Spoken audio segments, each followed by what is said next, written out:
fa le tena izy original mihitsy no ampahitan'Andriamanitra. Alleluia. Za mino fa le Davida manatrika eo daholo ny olo-masina rehetra mahita an'izany. Fa ny zavatra mahatonga saina mampatonga anahy hoe ametra-panontaniana hoe raha mba hanaovana projektera moa ny fiainanao hoe mba misy vera hoe mba hanaovan'Andriamanitra projektera mba hireharehan'ny olo-lanitra ny fiainanao ndray andro any, misy sa tsy misy? Aiza mitantara-piainanao no mba hireharehan'Andriamanitra tahaka ny Davida, tahaka an'ireo olo-masina fahiny, mba mivavah mba ho reharehan'Andriamanitra. Alleluia. Indraindray tsika re alao ny tantara-piainako anahy samirery any, alao tena ho zava-miafiny zany. Nefa ny an'olona ny reharehan' zao tontolo zao, ny reharehan'ny mpony lanitra rehetra, ny herim-pony sy ny finoany an'Andriamanitra. Alleluia. Mba mangataha mihitsy amin'Andriamanitra mba ho reharehan'Andriamanitra ianao. Alleluia. Mba hitanao Andriamanitra dia nirehare ny amin'ny Joba. Efa mba nahita ny Joba mpanompoka va anao? Lehilahy matahotra an'Andriamanitra, mivady ny ratsy, tsy misy tahaka an'iny. Mety misy projektera mampiseho ny tantaran'ny Joba any, ny fahorian'ny Joba, ny fandreseny. Fa raha mba ny tantara-piainantsika mba atao projektera ho hitan'ny olo-lanitra, mba misy reharehan'Andriamanitra ny amintsika hoe iny lehilahy nafana fo, iny vehivavin'Andriamanitra tena niady hatramin'ny farany iny, engany mba ho reharehan'Andriamanitra isika. Zany no atao hoe fanaka omem-boninahitra. Alleluia. Azon'Andriamanitra hireharehana ny asa fanomponao sy ny fanomponao an'Andriamanitra. Fa misy tena atao hoe iteny hoe zara raha mba tonga any an-danitra, zava-dehibe ny tonga any an-danitra. Fa raha mba tonga any an-danitra ihany aoka mba ho reharehan'Andriamanitra ny fahatongavana ho any. Alleluia. Alleluia ve. Rehefa natsoan'Andriamanitra isika ho zava-dehibe amintsika mihitsiny, hoe matoa natsoan'Andriamanitra, aleo ambapiny mihetsiketsiky. Alleluia. Aleo ambapiny manao zavatra, manao zavatra ho an'Andriamanitra, manao zavatra ho voninahitr'Andriamanitra, ho ataon'Andriamanitra fitaovana amin'izao andro ny asa fanompoko eto an-tany zao. Alleluia. Alleluia ve. Ten'Andriamanitra farany sika nivakitsika dia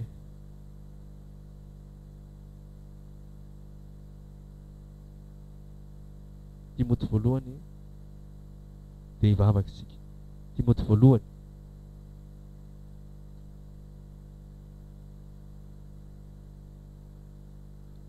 toko voalohany andininy faha efatra amin'ny anaran'i Jesosy. Timoty voalohany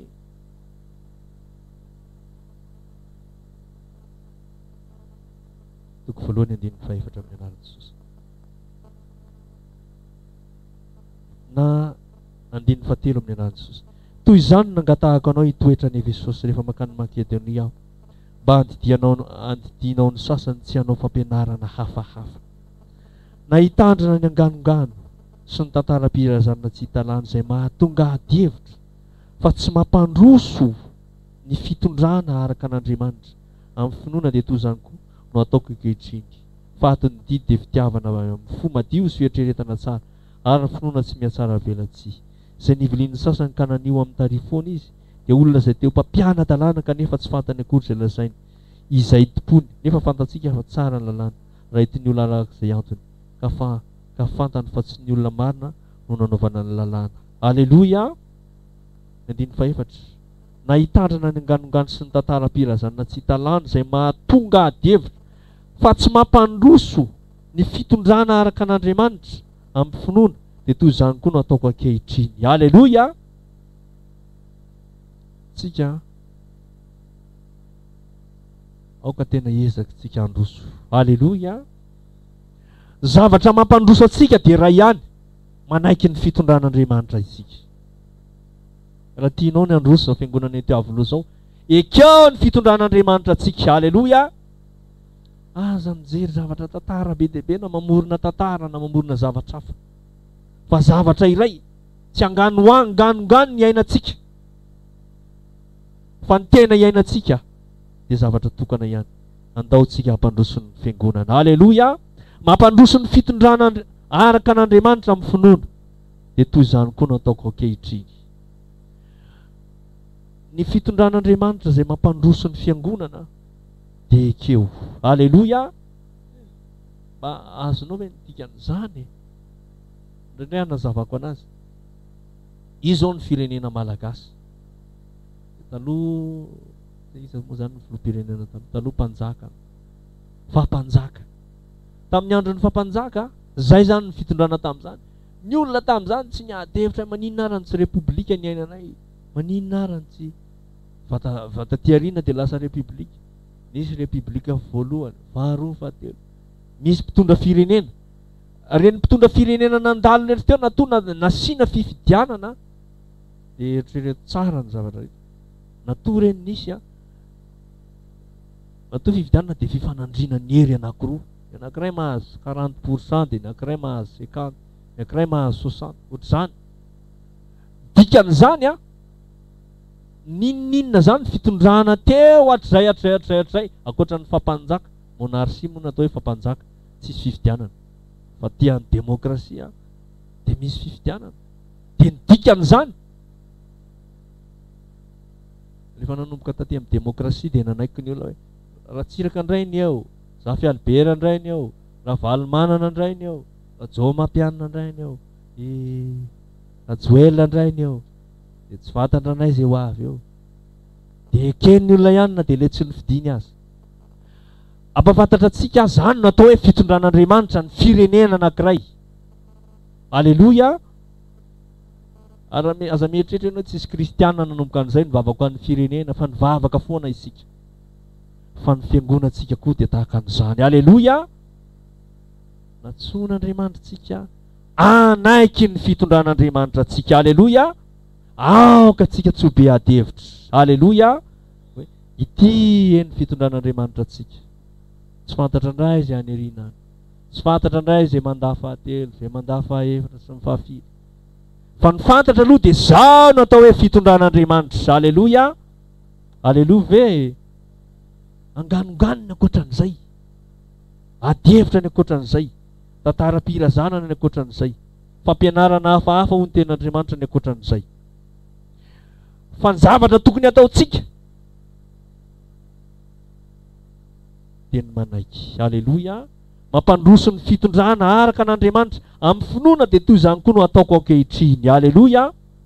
Fa ny antony didy dia fitiavana avy amin'ny fo madio sy ny fieritreretana ary ny finoana sy mihatsara velatsia. Aleluia! Efa napetrak'Andriamanitra eto avoloha ianao aoka ho tamana eto. Aleluia!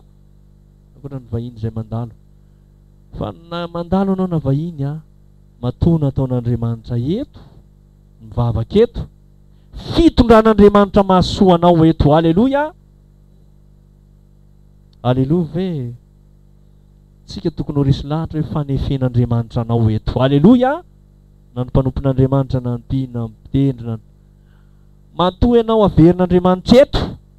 Zay natao hoe fitondran'Andriamanitra. Aleluia! Matoa ianao apetraka Andriamanitra eto. Zay no atao hoe fitondran'Andriamanitra. Natoa ianao nataon'Andriamanitra ifanohana amin'izao asan'Andriamanitra izao. Zay no atao hoe fitondran'Andriamanitra. Aleluia! Fa tsy ady hevitra tsika. Ny angatsy fidiny mahatonga anao lasa mpivavaka ato avoloha. Tsy hoe tsy fidiny izany nahatongavanao eto. Fa tena antson'Andriamanitra. Aleluia! Teneniko eny akaikinao tena antson'Andriamanitra mihitsy ny ahatongavanao mipetraka eo eto akaiko eto rahalahy hoe.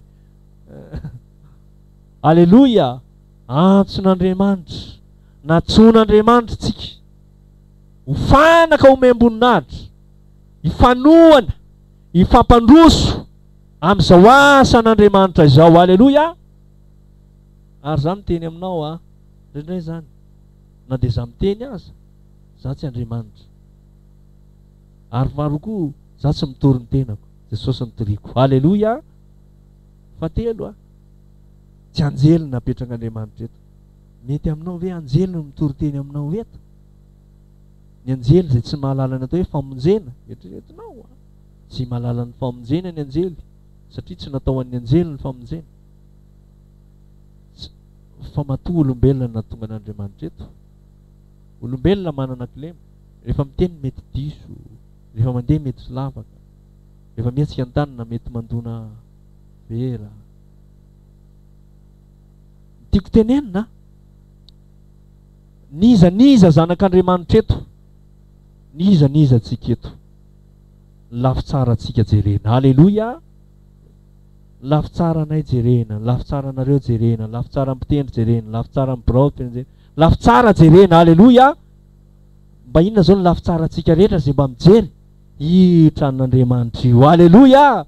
Mba teny kely, io ny lafy tsara antsika raha vavy hoe, io ny lafy tsara antsika raha lahy hoe. Reny zany lafy tsara reny. Fa inona zany ny lafy ratsinao? Ianao rehefa mividy akanjo ve ny olona anankiray izany? Ny olona tena mahay mividy akanjo angamba ny tena mahay an'izany. Angamba matetika ny olona dia rehefa mividy akanjo ianao, tsy haiko any amin'ny Sinoa, jerenao le akanjo, jerenao le akanjo. Lafy tsara ny veny jerenao sa ny lafy ratsiny? Fa ny tôlo rehefa mividy akanjo, avadiny ny akanjo sa tsy avadiny? Avadiny aloha ny akanjo. Tsara zaitra ve ty? Tsara. Fa ny olona ankehitriny tonga dia ny lafy tsarany. Zany hoe tsika rehetra manana lafy ratsiny, manana lafy tsarany. Ny kifafa manana ny lafy ratsiny. Inona zany ny lafy ratsiny? Mahamenatra izy raha ajoro ery amin'ny salon ny kifafa. Rehefa tonga ny vahiny, ajorona ao ilay kifafa hoe ahoana koa ty kifafa ty, fa nareo ve mpamosavy sa? Midika ho mpamosavy zany ianao raha mijoro ampovoan-trano ilay kifafa na eo ambaravarana hoe ahoana ty kifafa mitsapa manakandalana anay ty. Fa inona zany mba lafy tsara ny kifafa? Manadio trano. Ary misy zavatra tsy vita ny tananao mihitsiny fa vita ny kifafa. Aleluia ve? Dia jerevy tsara nge ny lafy tsara n'ilay kifafa. Fa rehefa mafana ao trano izy, aiza ihany ny hafarany? Aty ambanin'ny fandriana, any ambanin'ny asitrika ihany. Kanefa misy lafy tsara na dia izany azy. Na dia atao hoe any amin'ny WC aza ny kifafa misy lafy tsara fa tsy vita ny tananao, vita n'iny. Kandraindray misy olona manompo an'Andriamanitra tsy mijery afa-tsy lafy ratsiny ny raha vaviny, lafy ratsiny raha lany, tsy misy afa-tsy kilema no ahitany raha lany sy ny raha vaviny. Zay ihany. Fa mba jerevy le lafy tsara ny raha vavinao e, jerevy le lafy tsara ny raha lanao e. Aleloja. Zany natao hoe mifamehy voninahitra sy fanakomem-boninahitra. Aleloja. Iny ge mba lafy tsara. Iny aloha tena manohana iny, iny aloha mafana fo iny. Fa misy dia le lafy ratsiny ihany ny ahitana. Engany mba ho lafy tsara antsika nitatsika tsiraray avy. Ifanohana amin'izao asan'Andriamanitra zao. Aleloja. Mba jerevy ny lafy tsara nay mpanompon'Andriamanitra hoe mba mahasoa ihany ve ny fisianay. Mba jerenay koa ny lafy tsara nareo hoe mba mahasoa mihitsy ny fisianareo. Aleloja. Jerevy ny lafy tsara n'ilay mpitendry, jerevy ny lafy tsara ny fiaraha-miasantsika, jerevy ny lafy tsara n'ilay mpandrafitra, jerevy. Fa mahatonga fahasoavana, anampy fahasoavana, hitondra fitahiana ho antsika izany. Aleloja. Aleloja ve? Antsika miezaka. Ny antony didy ozy dia fitiavana. Aleloja. Amin'ny fo madio sy ny fieritreretana tsara, finoana sy mihatsara velatsia. Aleloja. Zany no antony hanompontsika an'Andriamanitra. Anompo amin'ny fo madio, amin'ny tsy fihatsara-belatsia, amin'ny fitiavana, amin'ny finoana. Tena miezaka mihitsy hoe za manompo an'Andriamanitra, tsy kritika na leha. Zasy Andriamanitra ny fanatrika. Ataoko aloha ny asa fanompo eo anatrehan'Andriamanitra, zay tompoko ny tsarana. Aleloja.